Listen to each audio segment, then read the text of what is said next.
नमस्कार, आपका बहुत-बहुत स्वागत है श्रीवरा एस्ट्रोलॉजी में। और कल की पोलिंग में जैसा कि आप लोगों ने सजेस्ट किया कि सूर्य को 12वें भाव में कवर करें, तो आज उसी चीज़ की चर्चा हम करेंगे। तो बहुत-बहुत आभार आपका। और अब हमारी फैमिली 1000 सब्सक्राइबर की हो गई है, तो मैं बड़ा आभारी हूँ आप सबका इस चीज़ के लिए। और चलिए स्टार्ट करते हैं ये सेशन। सूर्य, मैं हमेशा कहता हूं कि सूर्य का इंपॉर्टेंस आज के टाइम में एस्ट्रोलॉजर्स भूलते जा रहे हैं। और सूर्य लगन बहुत महत्वपूर्ण रोल प्ले करती है। सूर्य पूरा फाउंडेशन है। महर्षि पराशर शब्द इस्तेमाल करते हैं, जगत उत्पत्ति कारणम। सूर्य को जगत की उत्पत्ति का कारण बोला गया है, तो सूर्य आपकी भी उत्पत्ति का कारण है।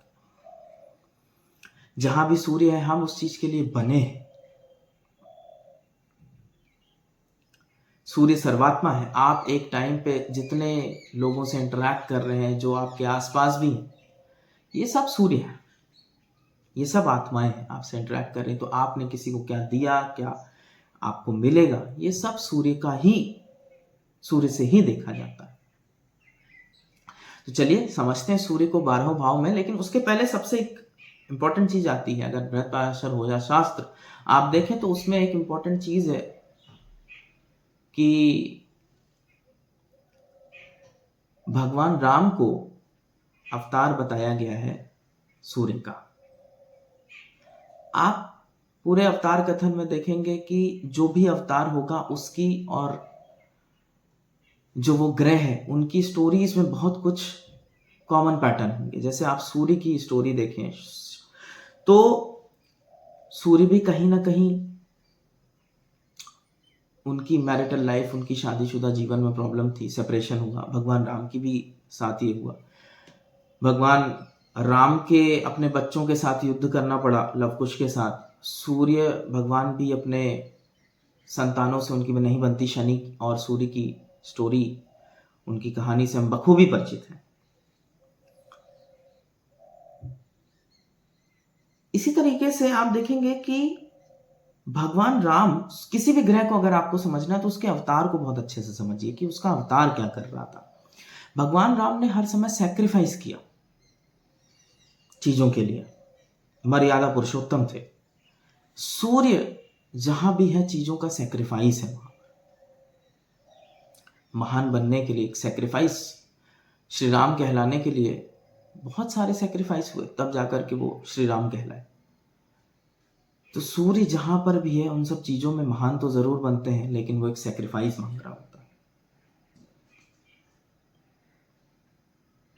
सूर्य हमारे हड्डियों का कारक है। पूरा ढांचा तैयार हो जाता है। तो पूरा ढांचा किसी भी चीज का तैयार होता है सूर्य की वजह से। तो चलिए सूर्य को अब 12वें भाव में एक एक करके समझते हैं और देखते हैं कि वो कहाँ कैसा रिजल्ट प्रोड्यूस कर रहा होता है। लग्न में सूर्य हो, तो लग्न से आप किसी का रूप रंग भी देखते हैं, तो वो पिता के समान दिख सकता है, पहला चिन्ह। अगर सूर्य बहुत बलवान है, स्वराशि है, उच्चका है, मित्र की राशि में है, अगर बहुत बलवान है, नवांश में भी वो बहुत बलवान है, तो सूर्य के साथ एक और चीज आप जोड़ सकते हैं कि ईगो, अगर वो बहुत बलवान हो जाता है तो काफी प्राउडी नेचर लग्न में आ सकता है। लेकिन ऐसे जातक बड़े अच्छे कुल में जन्म लेते हैं। इनको इनके भाई बहनों से सपोर्ट बहुत मिलता है लगन में सूर्य होता है तो। लेकिन शादीशुदा जीवन में थोड़ा आप कहीं ना कहीं इनको परेशान देखेंगे। ये सूर्य का लगन में एक परिचय है। मैनेजमेंट बहुत अच्छा कर सकते हैं, क्योंकि एक राजा है वो स्वयं, तो बहुत अच्छा मैनेजमेंट करता होता है, उसके लिए लोग काम करते हैं। सूर्य को लगन में आलसी भी बोला गया। अब आलसी को इस तरीके से आप इंटरप्रेट कर सकते हैं कि लोग उनके लिए काम कर रहे हैं। सबसे इंपॉर्टेंट चीज जो यहां नोटिस करने वाली है कि सूर्य लगन में उच्च का होता है नैसर्गिक कुंडली में। ये जगह दिखाती है कि आप सेल्फ रियलाइजेशन के लिए आए हुए। पूर्व जन्म से अगर हम जोड़ें तो आपने अपने सेल्फ रियलाइजेशन, आत्मबोध के लिए पहले भी काम किया है, और यही टास्क, यही चीजें आपको इस लाइफ टाइम में भी करनी है, इस लाइफ टाइम में भी मिली। माता के लिए ऐसे लग्न में जिनके सूर्य होता है तो माता के लिए काफी हितकारी होते हैं। कुछ प्रॉब्लम्स उनको अपनी प्रोजनी में, कुछ प्रॉब्लम्स अपनी एजुकेशनल लाइफ में उनको आती है, क्योंकि 5th हाउस में थोड़ा सा सूर्य से प्रॉब्लम होती है। शादीशुदा जीवन में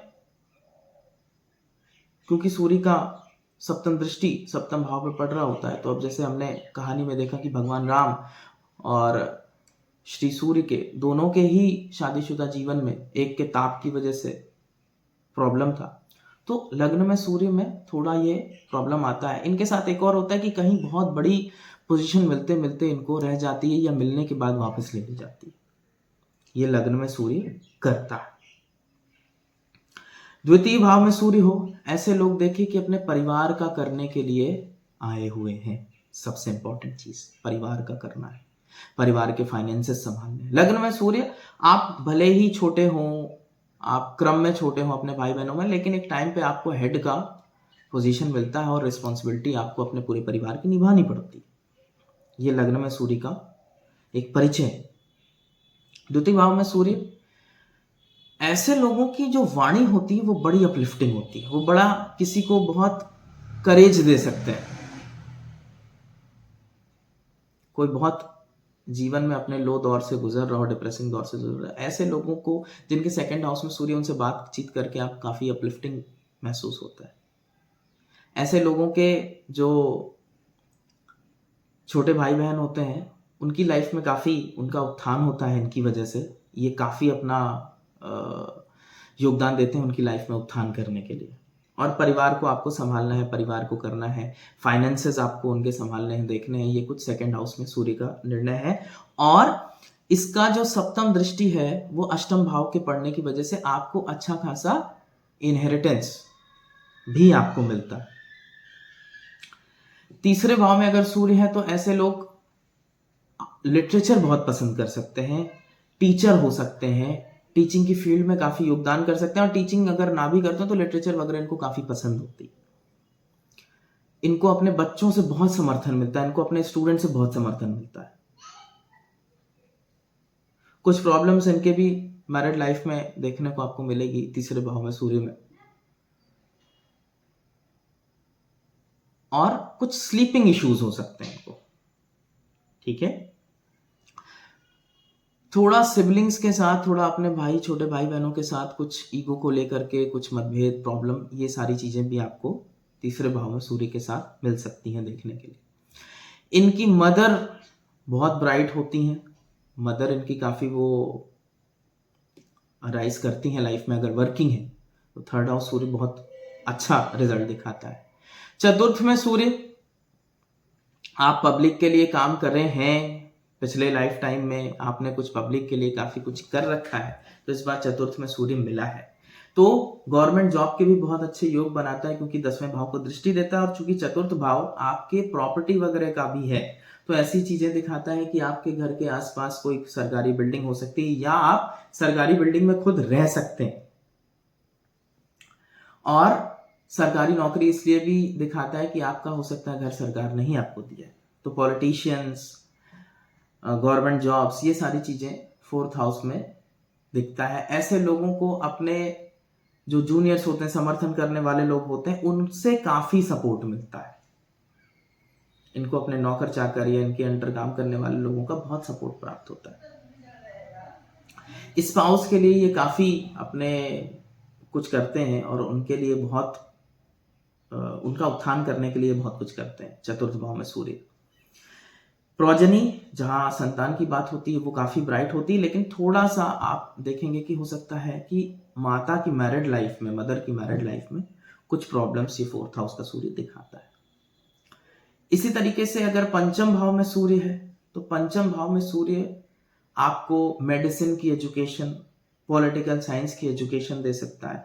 आप अपने पढ़े हुए सब्जेक्ट पे बहुत अच्छी कमांड ले सकते हो और उसकी वजह से आप के अंदर अगर बहुत बलवान है तो ये एक मत भी आ सकता है कि अरे मैं तो बहुत ऐसा पढ़ा लिखा हूं। 5th हाउस सूर्य, स्पाउस से बहुत अच्छा सपोर्ट प्राप्त करना। मैटरनल अंकल की फैमिली, इनके जो मामा पक्ष का वो है, वो काफ़ी अच्छा राइज करते हैं पंचम भाव के सूर्य में। और एजुकेशन से संबंधित बहुत अच्छा वो है कि आप एजुकेशन वगैरह लाइन में जा सकते हैं, टीचिंग वगैरह की लाइन में जा सकते हैं। तो ये बहुत अच्छा कॉम्बिनेशन है पंचम भाव का सूर्य। छठा भाव का सूर्य बहुत ही उत्तम, क्योंकि एक तो जॉब्स का घर है, तो सरकारी जॉब वगैरह दिखाता है या सरकार के साथ काम करना दिखाता है। और आपके जो एनिमीज वगैरह हो सकते हैं वो भी बहुत हाईली प्लेस्ड हो सकते हैं लाइफ में। तो इसका मतलब आप खुद भी बहुत हाईली प्लेस्ड होंगे, तब तो आपके एनिमीज काफी हाईली प्लेस्ड होंगे। तो सिक्स्थ हाउस का सूरज ये बहुत प्रोमिनेंट चीज देता है। और भगवान राम ने भी एक बहुत बड़ा चैलेंज छठे भाव रावण को हरा करके लिया था। तो सूर्य का छठे भाव में रोल बहुत स्पेशल हो जाता है। ये भी दिखाता है कि आप पास्ट लाइफ वगैरह में हीलिंग से, हॉस्पिटल से, मेडिसिन से, या लोगों के लिए केसेस वगैरह लड़ने से, या आप कभी लोगों के हित के लिए इस तरीके की चीजें, लोगों के लिए आवाज उठाने में काफी आप इन्वॉल्व थे। तो ये सूर्य के लिए बहुत अच्छा प्लेसमेंट है, ये काफी अच्छा जोन है। और सूर्य को ये सारे चैलेंजेस बहुत अच्छे से, लाइफ के जो डेली के चैलेंजेस हैं उनको बहुत अच्छे से डील करता है। तो एक बहुत अच्छी पोजीशन है सूर्य की सिक्स्थ हाउस में। सूर्य की सप्तम में पोजीशन थोड़ी सी प्रॉब्लमैटिक होती है शादीशुदा जिंदगी के लिए, क्योंकि आपको बहुत ज्यादा एक्सपेक्टेशन हो जाती है कि मेरे जैसा ही स्पाउस मुझे चाहिए। इन सब वजह से आप को वहां पे प्रॉब्लम आती है और ईगो क्लैशेस। लेकिन एक बहुत अच्छा चीज है कि मेरा जो अपना अनुभव है कि ऐसे लोग जो पब्लिक में काम कर रहे होते हैं, ठीक है, और इवन आप यकीन करिए कि ये डेबिलिटेटेड पोजीशन में जरूर होगा नैसर्गिक अपनी कुंडली में, लेकिन ऐसे लोग बहुत अच्छे डिप्लोमैट्स होते हैं। तो काफी हाई पोजीशन वगैरह में जाने का भी एक अच्छा योग है। लगन पे दृष्टि करता है तो कहीं ना कहीं आप अपने पिता की तरह रिजेंबल कर सकते हैं। पिता का काफी अच्छा सपोर्ट प्राप्त करना ये अच्छा होता है। करियर वाइज ये सप्तम भाव का सूर्य काफी अच्छा है। तो ये सारी चीजें इसमें प्लस पॉइंट्स हैं। अष्टम भाव के सूर्य की बात करें तो ये है कि अच्छा इनहेरिटेंस दिखाता है। और पिछले लाइफ टाइम में, पिछले जन्म में आप हो सकता है रिसर्च से, ओकल्ट से, ज्योतिष विद्या से, किसी भी तरीके की रहस्य से जुड़ी हुई चीजों से आप काम करते रहे हो, जिसकी वजह से आपकी बार अष्टम भाव में सूर्य मिला है। तो इनहेरिटेंस में काफी कुछ मिलना, अगर बहुत अच्छा बलवान है तो इनहेरिटेंस में काफी कुछ मिलना। लेकिन कहीं ना कहीं क्रूर ग्रह की संज्ञा है इसके पास, तो आपको हो सकता है कि उस इनहेरिटेंस को यूज करने में दिक्कत आए। ये हो सकता है एक परिणाम। नाइन्थ हाउस में जब सूर्य जाता है तो पिता के लिए अच्छी पोजीशन है, लेकिन आपका थोड़ा पिता से संबंध में थोड़ा सा दूरी दूरी रहती है। और कुछ शास्त्रों का यह भी मत है कि पिता जल्दी जा सकते हैं, तो थोड़ी सी नेगेटिव पोजीशन है पिता के लिए। लेकिन पिता अथॉरिटी में हो सकते हैं, और ऐसे लोगों का एक थोड़ा सा अपने बिलीफ सिस्टम के प्रति बड़ा स्टॉन्च, अगर मैं बड़ा थोड़ा सा वैसा व्यू होता है कि जो मैं कर रहा हूं वही सही है। तो ये एक नवम भाव का वो है। 10वें भाव का सूर्य भी ये दिखाता है कि आपने लोगों के प्रति बहुत कुछ किया है, इसलिए सूर्य 10वें भाव में है। थोड़ा सरकार से जुड़ी हुई प्रॉब्लम्स में ये जरूर डाल सकता है कि सरकार के साथ थोड़ा सा प्रॉब्लमैटिक सिचुएशन फंस जाती है, लेकिन लोगों के लिए बहुत काम करते हैं। पिता आपके काफी हाई पोजीशन में पहुंच सकते हैं लाइफ में, और एकदम रैग्स टू रिचेस वाली बात होती कि पिता ने अपने लिए बहुत कुछ बनाया। 10वें भाव में कोई भी ग्रह जाता है तो वो अपनी लाइफ में बहुत हाई राइज कर सकता है, ये क्योंकि 10वां भाव एक पीक को दिखाता है। 11वें भाव का सूर्य बहुत लाभकारी, सरकार से जुड़ी हुई चीजें, सूर्य से जुड़ी हुई चीजों से लाभ मिलता है, लेकिन एक इंडिपेंडेंट पोजीशन को दिखाता है कि आप ज्यादातर इंडिपेंडेंट काम करें तो आपको ज्यादा इसमें लाभ रहता है 11वीं पोजीशन में। और खुद के ऊपर खुद की पर्सनैलिटी डेवलपमेंट करना एक बहुत ही इंपॉर्टेंट चीज हो जाती है जब सूर्य 11वें भाव में पहुंच जाता है। 12वें भाव का सूर्य थोड़ा सा आंखों से समस्या दे सकता है किसी को, लेकिन चूंकि छठे भाव को दृष्टि करता है तो करियर के लिए बहुत अच्छा हो जाता है। करियर में राइज करने के लिए ये 12वें भाव का सूर्य, पिता से सपोर्ट मिलना, एक सूर्य मरण कारक स्थान में बोला जाता है, लेकिन बहुत खराब सिचुएशन में पिता का सपोर्ट इनको जरूर मिल जाएगा। सरकार से नाम वगैरह प्राप्त करने का भी, और विदेश में जाकर के विदेशी सरकार वगैरह के लिए काम करने का भी ये योग है कि विदेश में आप काफी नाम कमा सकते हैं। आंखों से संबंधित प्रॉब्लम हो सकती है, ये सूर्य दूसरे भाव में या लगन पे हो या आपके 12वें भाव में हो तो आंखों से संबंधित जरूर प्रॉब्लम आ सकती है। सूर्य अष्टम भाव में भी आपको ये प्रॉब्लम देखने को मिलेगी कि आंख से पानी बहना, हृदय का रोग होना, हड्डियां कमजोर होना, ये सब प्रॉब्लम होती है। और जब सूर्य छठे भाव में होता है तो भी ये सब, लेकिन ये अपनी लापरवाहियों की वजह से आता है। आपकी आंख कमजोर हो रही है, आपको चश्मा लगाने के लिए बोला गया, आप लापरवाही कर रहे हैं, इस वजह से ये सारी प्रॉब्लम्स होती हैं। तो ये है सूर्य के ऊपर कुछ चर्चा। और सूर्य का अगर आप उदाहरण कुंडली देखें कि लग्न की, तो स्वामी विवेकानंद की कुंडली लीजिए, सूर्य लगन में सेल्फ रियलाइजेशन, आत्मबोध, बाहर की सरकार के लिए या बाहर की सरकार के अगेंस्ट काम किया महात्मा गांधी जी ने। तो राशि के साथ साथ जब हम उसको ब्लेंड करेंगे तो बहुत सारी चीजें और निकल के आएंगी। तो हम चर्चा करेंगे अलग अलग राशि में भी क्या दिखाएगा। लेकिन आज के लिए इतना ही, फिर मिलते हैं अगली वीडियो में। नमस्ते।